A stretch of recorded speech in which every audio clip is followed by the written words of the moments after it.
এখন ঘরে বাইরে সমস্ত জায়গাতেই গরম, গরমের মধ্যে কিছু খেতেই ভালো লাগে না, রান্না করতেও ইচ্ছা করে না, কিন্তু কি করব, রান্না তো করতেই হবে। আজকে সেই কথা মাথায় রেখে একটা হালকা ফুলকা রান্না করেছি। গ্যাসে কড়াই বসিয়ে দিয়ে সর্ষের তেল গরম করতে দিয়ে একটা আলু এরকম ডুমো করে কেটেছি, তাতে আলুগুলো দিয়ে দিয়েছি, দিয়ে তাতে নুন হলুদ দিয়ে আলুগুলোকে একটু নেড়ে চেড়ে ভালো করে ভেজে নিয়েছি।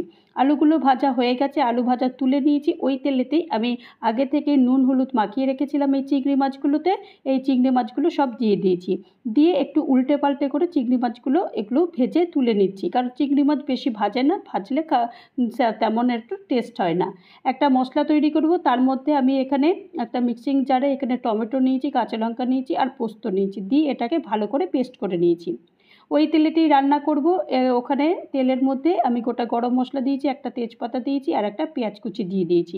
দিয়ে ভালো করে এটাকে পেঁয়াজটাকে ভাজার পরে যে মশলাটা বেটেছিলাম সেই মশলাটা দিয়ে দিয়েছি, স্বাদ মতো নুন দিয়েছি, হলুদ দিয়েছি, দিয়ে আরেকবার মশলাটাকে ভালো করে কষিয়ে নিয়েছি, কারণ টমেটো দিয়েছি, টমেটোর মধ্যে বেশ খানিকটা জল আছে, তো জলটা যতক্ষণ না শুকোয় ততক্ষণ এরকমভাবে নাড়তে হবে।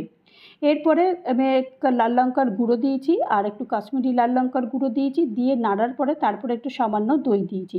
দই দিয়ে বেশ ভালো করে নাড়ার পরে যখন বেশ তেলটা বেরিয়ে এসেছে তখন মাছ আলু সব দিয়ে দিয়েছি, দিয়ে পরিমাণ মতো জল দিয়ে ঢাকনা বন্ধ করে দিয়েছি।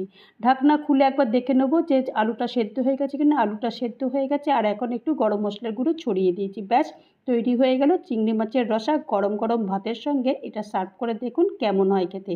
ভালো লাগলে অবশ্যই লাইক করবেন, পারলে শেয়ার করবেন।